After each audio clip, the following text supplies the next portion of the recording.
Today we'll be talking about armored cars. First, I want to discuss armored car speed. So you can see here, my armored car has a speed of 72 right here. He's going to arrive at his destination in 3 hours and 16 minutes. And the army following behind him has a speed of 36, and it's going to arrive in 7 hours and 30 minutes. So by taking a province early, like I am with this armored car, I'll be able to turn this province into one of my provinces to make my main army here move quicker. Now, how does that work? Well, let's click at the infantry. We scroll down to terrain effects.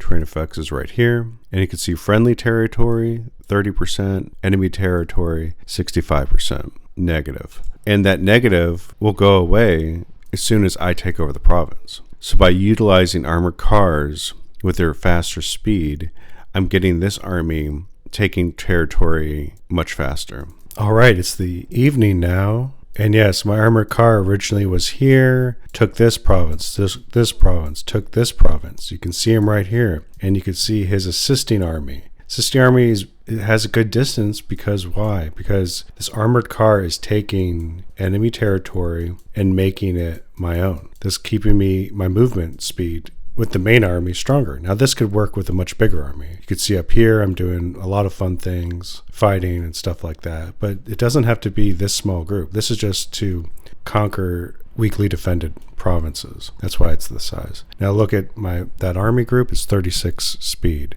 Now look at this army group, it's 13 speed. Which one would you rather have? That's nearly triple the movement speed. And this armored car taking unoccupied territories has given me that greater oomph to get deeper and deeper into his territory much quicker. This has only been half a day, and this infantry is making great ground. When one uses an armored car for this type of maneuverability, you do not use it for fighting. If an infantry pops up in these undefended territories from a recruitment office, like you could see one here, maybe you go and fight it. It's going to completely waste your time though. So what do? If you're unsure, like this is a group of 7, you move your armored car right here. You can see where it's moving. So even if I'm moving long distances like this, I'm not moving to the capital of the province, the center.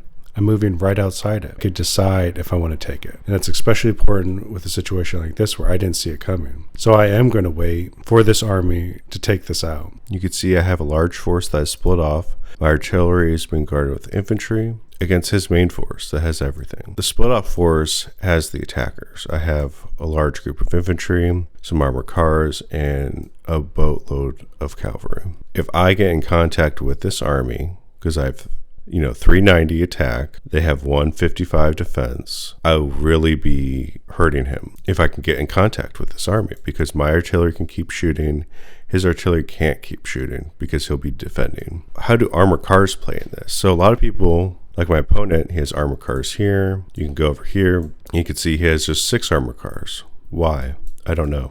I'm going to have over 100 infantry to deal with his 6 armored cars. But armored cars are not meant to be attackers. A lot of people do this, and it works with people who can't defend their lines. So it doesn't work on me. But what they're great at is splitting off like this, moving here, and now, boom. I was 2 hours and 40 minutes away. Now I'm an hour and 20 minutes away because their movement speed is 72. And this right here is the beauty of armored cars, is the 72 speed. Now, sure, they're great at defense in the early game. That's fine. I don't actually care about their attack. Their attack is 1 stronger than an infantry defending. Think about that. That's not great. They have air. They could shoot back some air damage. So having some armored cars against bombers could at least hurt that bomber. But this is it. This is the speed of armored cars. If he were to shoot me, because he's going to shoot again in 50 minutes, he'll have 2 attacks on me. What else am I going to do? So I'm going to hit the force march button. So now my 72 speed, you can see on the bottom right here is now 108. So the time went from an hour and 18 minutes to 51 minutes. Now I'm going to have this army go here. His group can only go in this spot. And yeah, this is the beauty of armored cars. When this goes well, they can go down here and take some territory. This is going to be a big battle, and this will be an interesting trap. All right, some time has lapsed, and you can see the armored car successfully took over the province. The opponent has a movement speed of 9 now, and my main army has a movement speed of 36. This would have taken extra hours to complete if I didn't have these armored cars. Now I'm assured, I'm heading off to work. I don't have to look at this anymore because I know how this game works. I know math, and I know that I will get in contact with this army before they can get out of my territory, because they're going to be movement speed 9 all the way to their old territory. And then if they can get to this point before I can get to them, then they have a chance of getting out. Now, they have artillery, so they're actually slower than the average army. He hasn't even noticed me because the armored car took this place so fast. I lost 50 units, 46 infantry, 4 cavalry. You can see my opponent lost 174,000 since this war started. I lost 61. The trap was successful. I got to him and took out his army before he could run away and shoot at me. These are just his reinforcements, and now I have a clear shot to his capital. And why is that? Because of these armored cars. Now here's an example of how not to use armored cars. So you can see my opponent is landing a force with some infantry and 6 armored cars. I'm shooting him with artillery. I have an even larger force with cavalry, and my cavalry going to attack. My cavalry attack is 15. His armored cars, all 6 of them, are still transport. So if I click them, you'll just see transport damage. So let me go grab one of my armored cars.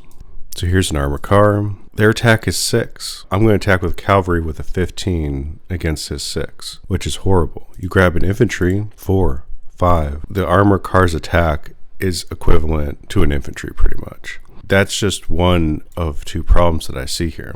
So I see that he is attacking with these armored cars. Bad move. Also, he bought 6 of them. The second point is don't buy that many armored cars. Now I do 1 per army group. You can see right here, I have 2 army groups. What do we see here? Armored car 1, armored car 1. We go down here, we see 1 armored car, and you can see that he's going by himself down here because no one's guarding this province. He can quickly grab this army when it comes back around to go here, can walk on allied territory because this armored car is bringing that in. That's what we learned on the first lesson. But I only want 1 armored car per army group. Now, why? Well, we would have to look at a factory. Go to a factory, I'm going to see production, and here it is. So it's the resources required that are problematic. So if you look at a tank, you can see it's almost, 2 to 3 times more expensive to buy a tank. And you're like, okay, well, armored cars are cheaper, right? You have 1,000 oil, so you have 3,000 oil, 2,000, 5,000. And so you can see it's like 2 to 3 times, maybe we'll just say 2.5 more expensive to buy a tank. But let's click at the tank. Now the tank's attack strength is 30. Before we saw an attack strength of 6. And so 6 times 3, we'll just be generous, is only 18 damage. You're still doing half as less damage with an armored car. So if you want firepower, save up for a tank. Now I actually save up these resources to build factories and railroads and harbors and all those other fun things, because that stuff gets you the fun, lets you buy the fun stuff in mass. And you have to build this eventually. Build it early, you get a bigger reward, but that's a different video. No need to buy 6 armor cars because he pretty much has like 30 infantry right here. I don't even need my cavalry, and I'm gonna hurt him really bad. To end things, we're going back to the beginning. Now I've just started this game. I've done my day 1 setup and it's going. But you can see I'm building 1 armored car. For most of you, that's as many as you should be building in the early game. This section will go over how to build armored cars in the beginning of the game and why you want to build 1 or 2. Now we've already discussed that you should just have 1 for each army group.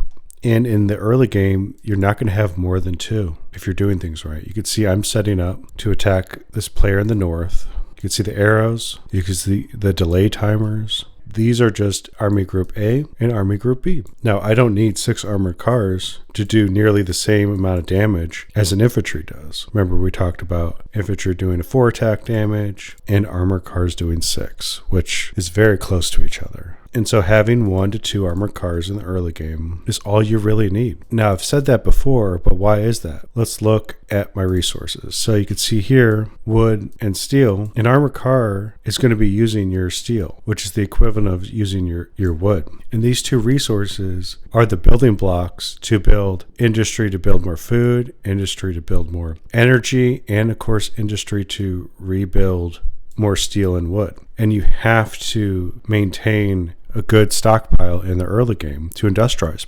properly. And if you start building all armored cars, you're going to use up all your steel. And if you build up all your steel and you're trying to build a railroad, which will increase your resource production and increase your morale, you have to build these. You have to actually build these to play the game mid to late game. And by wasting all your resources on armored cars, you're not going to be able to build as many factories in the early game, which is critical to having a great early start. And that's why you want to minimize how many armored cars you have. And that's why I'm making this video. That's why I've shown you all the strategies of armored car. Armored cars are great, but they're not tanks. So stop treating them like tanks. They're not meant to be spammed in the early game, because you don't want to be spamming and losing 2,000 steel when railroads cost 3,000 steel. You could be building more railroads.